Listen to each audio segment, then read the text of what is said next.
Hello and welcome to Team 18's presentation on your legal requirements as a licensed agent under the REA. The first step in the process of a sale is engaging with a vendor client.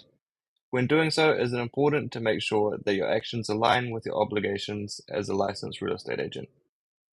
The use of an agency agreement is essential in the process as it gives a written evidence that the agent has agency to sell the property. It also allows for other information and clauses to be included, such as commission, guidelines for the agent, disclosure agreements, contract terms, and cancellation terms. Moving to the second milestone, taking the vendor's property to market requires a well-planned marketing strategy. Agents must comply with the Real Estate Agents Professional Conduct and Client Care Rules 2012, particularly Rule 5, which mandates agents to exercise skill and care. Agents must provide correct information in regards to the title of the property. Accurate representation of the property is essential to avoid misleading potential buyers. In the case of Logan McCosh, the sale and purchase agreement was structured on the condition that the complainant's solicitor approved of the title. However, the agent failed to verify the title information, leading to discrepancies regarding an additional house on the property title. This negligence was a breach of McCosh's professional obligations, including Rule 5 of the Professional Conduct and Client Care Rules. We then have the offers, which are made by purchasers in the sales process.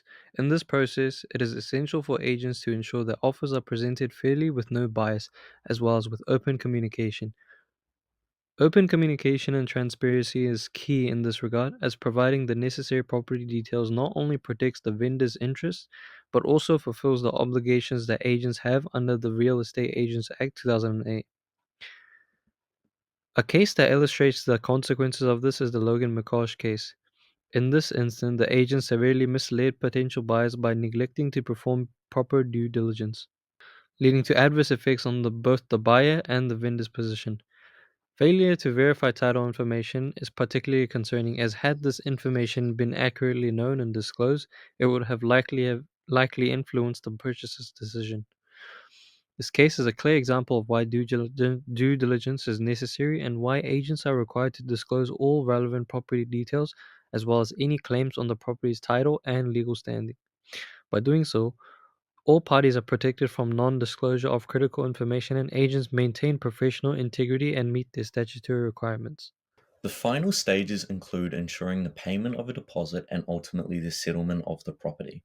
When entering into an agreement or settlement, agents must comply with statutory requirements and protect the interests of all parties involved. At payment of the deposit under Section 123 of the REAA, any deposit paid by the purchaser must be held in a trust account for at least 10 working days, unless both parties agree otherwise. This ensures the funds are protected while statutory and regulatory requirements are completed. In the Grant Andrews case, they were fined for not exercising due diligence and for providing misleading information. Similarly, McCosh was fined for failing to ensure accurate title verification. These cases illustrate the crucial need for compliance at every stage of the sales process. Settlement is the final stage where the balance of the purchase price is paid and the title is transferred to the buyer. Under Section 124, you must release funds from the trust account only after all legal obligations are met. Non-compliance with these obligations can result in severe penalties, including loss of your license and/or disciplinary action. Thank you for listening to our presentation, and we hope we have informed new real estate agents of their key statutory and regulatory requirements at each of the 6 key milestones of a fee-simple property sale.